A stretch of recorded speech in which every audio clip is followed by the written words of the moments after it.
আলহামদুলিল্লাহি রাব্বিল আলামিন ওয়া আল আকিবাতু লিল মুত্তাকিন আসসালাতু ওয়াসসালামু আলা রাসূলিহিল কারীম আসসালাতু ওয়াসসালামু আলাইকা ইয়া রাসূলাল্লাহ আসসালাতু ওয়াসসালামু আলাইকা ইয়া হাবিবাল্লাহ আসসালাতু ওয়াসসালামু আলাইকা ইয়া শাফিআল মুযনিবিন আসসালাতু ওয়াসসালামু আলাইকা ইয়া রাহমাতাল লিল আলামিন।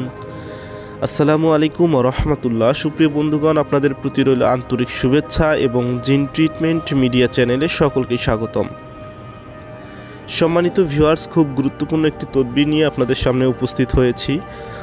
আমরা যারা জাদুতে আক্রান্ত, প্রকৃতপক্ষে যারা জাদুতে আক্রান্ত, অর্থাৎ কোনো কুফরিকারী আপনার উপরে কুফরি করেছে, জাদু করেছে, সেহের করেছে, ব্ল্যাক ম্যাজিক করেছে, যেটা যে কোনো পদ্ধতি হোক না কেন, সম্মানিত ভিউয়ার্স, আজকের তদবিরের মাধ্যমে আপনি সেই ব্যক্তিকে শনাক্তকরণ করতে পারবেন তার ক্ষতি করার মাধ্যমে। অর্থাৎ আল্লাহ তাআলার পক্ষ থেকে তার উপর গজব নাজিল হবে এবং সেই ব্যক্তি অসুস্থ হয়ে যাবে, কিংবা সেই ব্যক্তি অ্যাক্সিডেন্ট হয়ে ক্ষতিগ্রস্ত হবে, কিংবা সেই ব্যক্তির বাড়িতে গৃহপালিত যত পশু আছে সেগুলো মরতে থাকবে। সম্মানিত ভিউয়ার্স, এই তিন প্রকার উপায়ে, এক হচ্ছে তার রোগ সৃষ্টি হবে, 2 নম্বর সে অ্যাক্সিডেন্ট হয়ে যেতে পারে, 3 নম্বর তার বাড়িতে প্রতিপালিত হয় এরকম গৃহপালিত পশুগুলো মৃত্যুবরণ করবে।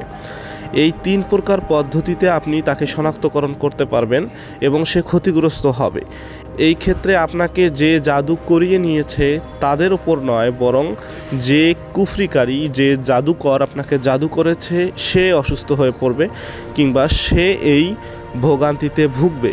সম্মানিত ভিউয়ার্স, এটি আপনি তখনই করবেন যখন আপনি কোনোভাবেই জাদু থেকে বাঁচতে পারছেন না, যখন কোনোভাবেই আপনি জাদু থেকে শেফা পাচ্ছেন না, ওই কবিরাজকে বা ওই তান্ত্রিককে, জাদুকরকে শনাক্তকরণ করা জরুরি হয়ে পড়েছে, তখন আপনি এই তদবিরটি করবেন। আজকে আপনাদের যে তদবিরটি আমি দিচ্ছি, সকলে নিজ দায়িত্বে এই তদবিরটি করবেন। এই তদবিরটি করার জন্য প্রয়োজন 7টি একদম নিখুঁত লেবু। 7টি লেবু লাগবে এবং শনিবার মঙ্গলবার বসে এরকম মুসি, যারা জুতো সেলাই করে, এই মুসির কাছে চেয়ে নিয়ে আনবেন 7টি পেরেক। সম্মানিত ভিউয়ার, যারা মুসি জুতো সেলাই করে তাদের কাছ থেকে চেয়ে নিয়ে আনতে হবে। সে যদি হাদিয়া চায় বা টাকা চায় এই পেরেকের জন্য তাহলে দিবেন, অথবা আপনি যদি এমনিতে নিয়ে আসতে পারেন তাহলে আরও বেশি ভালো হয়। আপনি 7টি পেরেক নিয়ে আসবেন যেগুলো জুতোতে মারা হয়। এই জুতোতে মারা পেরেক 7টি নিয়ে আসবেন, 7টি লেবু নিয়ে আসবেন। আরবি মাসের একদম শেষের দিকে এই তদবিরটি করবেন রাত্রিবেলা, মিররিক কিংবা জোহল সেতারার ভিতরে।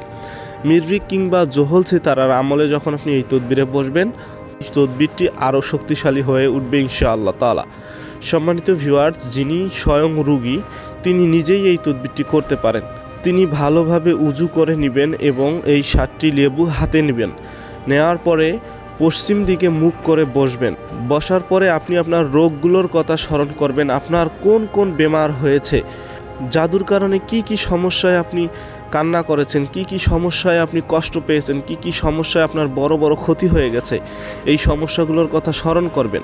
যেগুলো আগে হয়ে গেছে বা ইদানিং হয়ে গেছে সবগুলো সমস্যার কথা স্মরণ করে তখন আপনি নিঃশ্বাস ছেড়ে আল্লাহকে বলবেন, হে আল্লাহ সুবহানাহু ওয়া তাআলা, আমাকে যে জাদুতে আক্রান্ত করেছে তাকে তুমি সর্বশান্ত করে দাও। কিংবা এভাবে বলবেন, হে আল্লাহ সুবহানাহু ওয়া তাআলা, আমাকে যে জাদু করেছে তার এমন কিছু ঘটাও যাতে আমি বুঝতে পারি সে আমাকে জাদু করেছে এবং সে এই পথ থেকে ফিরে যায়, সে পুনরায় আমাকে জাদুতে আক্রান্ত না করে বা আমার ক্ষতি করার বাসনা তার মন থেকে চলে যায়। এরকম বলে আপনি চরমভাবে ওই জাদুকরের প্রতি রাগান্বিত হয়ে 21 বার করে একটি কালাম পড়বেন, ইন্না লিল্লাহি ওয়া ইন্না ইলাইহি রাজিউন, ইন্না লিল্লাহি ওয়া ইন্না ইলাইহি রাজিউন, ইন্না লিল্লাহি ওয়া ইন্না ইলাইহি রাজিউন। এভাবে 21 বার পাঠ করে একটি পেরেকের মধ্যে ফু দিবেন এবং একটি লেবুর মধ্যে ওই পেরেকটি ফুটিয়ে দিবেন, প্রবেশ করাবেন।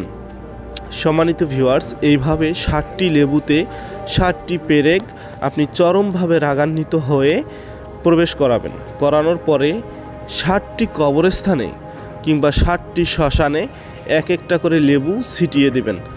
এমন জায়গায় ছুঁড়ে ফেলবেন যেখানে দিনের বেলা রোদের আলো ওই লেবুটাতে পড়তে পারে। এরকম 7টি কবরস্থানে এই লেবুগুলো ফেলে দিয়ে আপনি চলে আসবেন, পিছন ফিরে তাকাবেন না। ইনশাআল্লাহ তাআলা 21 দিনের মধ্যে ওই জাদুকর 3 প্রকারে আক্রান্ত হবে। হতে পারে সে নিজেই রোগাক্রান্ত হয়ে যাবে, কিংবা এক ধরনের অ্যাক্সিডেন্ট হয়ে যাবে, কিংবা তার বাড়িতে প্রতিপালিত হয় এরকম গৃহপালিত প্রাণীগুলো মৃত্যুবরণ করবে। সম্মানিত ভিউয়ার্স, এই ধরনের আমলের এজাজত কখনোই দেওয়া হয় না। আপনারা নিজ নিজ দায়িত্বে এই তদবিরটি প্রয়োগ করতে পারেন। কখনোই এটি মানুষের ক্ষতির উদ্দেশ্যে করবেন না, তাহলে এটি অচিরেই আপনার উপরে ঘুরে যাবে, আপনার বাড়িতে গৃহপালিত প্রাণীগুলোর উপরে ঘুরে যাবে, কিংবা আপনার বাড়িতে মহিলা বা শিশুদের উপরে ঘুরে যাবে। অর্থাৎ মানুষের ক্ষতি করার খয়েশ নিয়ে এটা করা যাবে না কখনোই। এই জন্য খুব সতর্ক হয়ে এই তদবিরটি প্রয়োগ করতে হবে। এছাড়াও এই ধরনের গজবিয়াত তদবির করার জন্য যে সকল বাখুর লাগে এগুলো আপনারা আদায় করবেন। সমস্ত কিছু ইলমুল আমলিয়াতের নিয়মকানুন পালন করে এই তদবিরটি প্রয়োগ করবেন। ইনশাআল্লাহ তাআলা আপনি সফল হবেন। আজকে এই পর্যন্ত। পরবর্তী সময়ে নতুন কোনো আমল ও তদবির নিয়ে দেখা হবে, কথা হবে। আসসালামু আলাইকুম ওয়া রাহমাতুল্লাহ।